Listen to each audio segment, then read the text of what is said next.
All right, Saagar, what's on your radar? Well, I'm sorry to tell you, we have to talk about Russiagate again today. And I know it's tired and it's yesterday, but try to remember what we were saying at the time.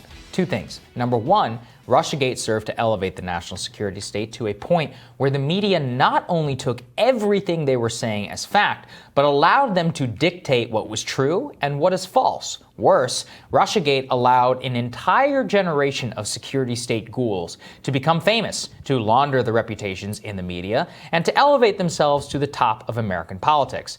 Now, there's a lot of criticism of this type of coverage at the time, saying it served Trump and his interests. Guess what? Trump is gone now. The Russiagators remain. Not only do they remain, they have been vaulted to the highest echelons of power.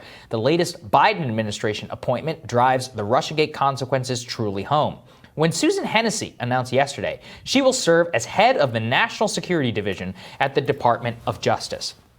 If you're unfamiliar with Susan, you're really in for it. Susan is a former lawyer for the NSA in their Office of General Counsel, where she, quote, advised operational elements on matters relating to information assurance and cybersecurity.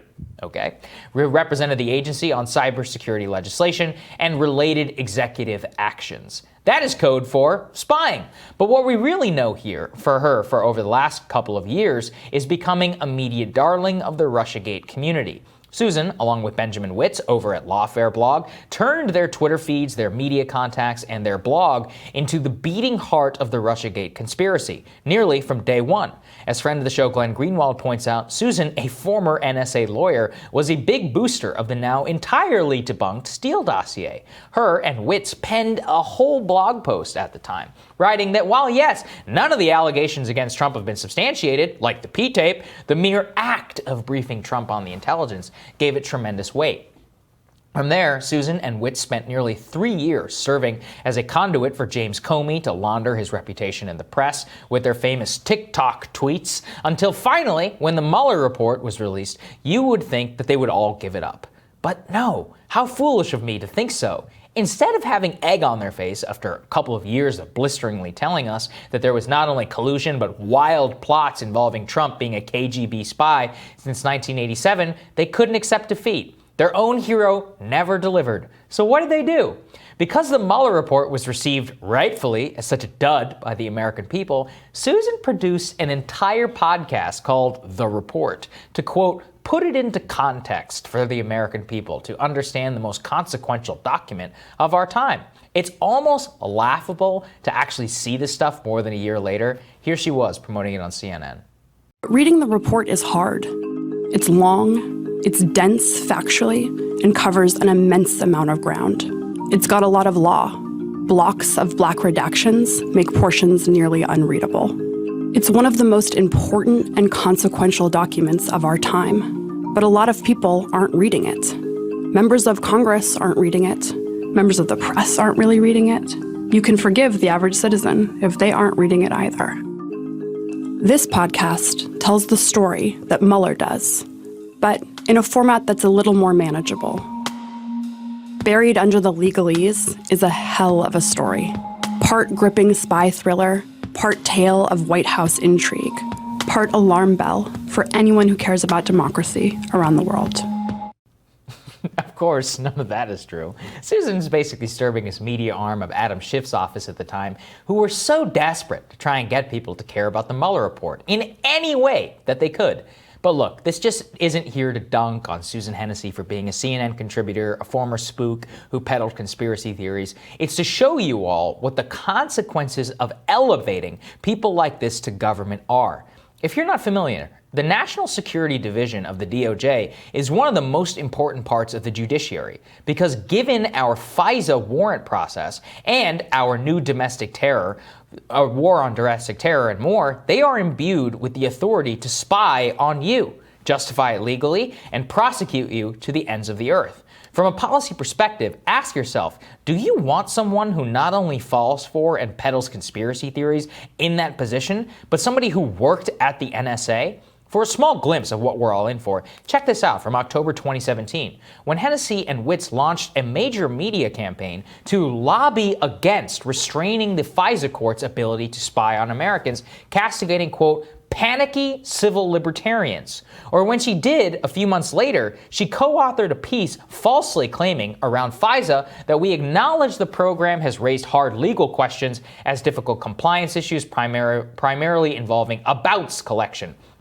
But these problems were identified by the system itself long before the issues became public and the practices were fixed or terminated. Again, this is completely false. So false. Both these claims I just mentioned, it's not Glenn Greenwald or somebody skeptical of Russiagate pointing this out.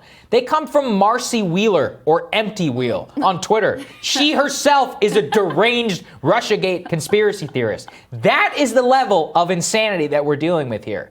Do you see it replicate itself everywhere? Susan Hennessey gave the media and people like Adam Schiff everything they wanted when it came to validating their conspiracy theory. In return, they ran cover for the NSA, her literal former employer. She ran propagandized pieces against Edward Snowden, and now she has been rewarded with one of the most powerful appointments in the United States government. She herself will now justify warrantless spying to the FISA court. She can head prosecutions against Americans protesting their government. She has not only the power of the government behind her, but the entire mainstream media.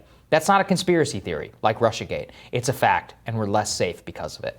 And that's the thing I wanted to drive home, Crystal, which is that you have to understand just how crazy these people were, and then say, holy crap, we're putting her in charge of the National Security Division at the DOJ. You covered recently that Herald Square bomber plot. Yeah. This is the type of stuff that they do. Yes. She's the person who's going to be in charge of prosecutions and investigations like that now. She's the person who's going to be going and justifying FISA warrants. She's the person who, this new domestic war on terror, this is all her job. And she's completely a conspiracy theorist. Former lawyer for the NSA. And I read her job description, basically advising operational elements and that's called spying. That's like what that is.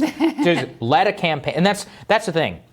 Strip Russiagate away. What does she really care about? What does she, come out and lobbied against? Restraining the power of the intelligence community to spy and go after Snowden. That's what you bought. Whenever you're buying Russiagate, you're buying that too. Right, and that's exactly it. I mean, some people who were kind of casual observers of Russiagate and just believe the media narrative, and Trump acted weird with regards to Russia and all of that. There was enough smoke that a lot of people are just like, there was something really going on here. And of course, in the end, there was much, much less going on, certainly, than what was in the Steele dossier. People like this, they use this as a tool to enhance and propagate an ideological agenda committed to expanding the security state. That's what she was doing in the Russiagate conspiracy, whether you realized it or not. And so you put a person like that in a position of power where there is next to no accountability for these people. I mean, they operate in the shadows. You rarely catch a glimpse of what is really going on, what they're really doing with the power that they hold in these positions, because, it's the secretive nature of the job, and there are very few public checks and balances, and they're protected by a bunch of politicians like Adam Schiff and like Liz Cheney and people on the Republican side as well. So when you look at stories about, potential expansion of surveillance because of domestic terrorism, what do you think she's going to be arguing for? Which side of that debate is she going to be on? When you hear debates about, maybe we're going to use some private corporations to get around what would be unconstitutional for the federal government directly to be, what side of that debate do you think that she's ultimately going to be on? So incredibly important to understand who these people are and what their ideological agenda is. And she clearly has an aggressive ideological agenda towards increased surveillance and increased powers for the national security state. If you care, do you remember all the stories about Bill Barr and his philosophy, right? Or all these DOJ people, everybody understood the immense power the federal government has and how it can be used by partisan people whenever Trump was in power. And now that's just gone. It's like disappeared into the ether, which I think is crazy because you go and you look at this, you're like, this is a deeply ideological person who worked at the NSA, who believes in the power of the government to spy, has justified it time after time after time, and not only that, is herself susceptible to completely false claims. Right. Is that the type of thing you want? who are prosecuting other American citizens. And remember, this isn't just some random lawyer at the DOJ. This is the department which has the most power, imbued with the ability to destroy your life. A material support of terrorism charge alone is like 30 years or something in prison. They can destroy you. They can spy on you. The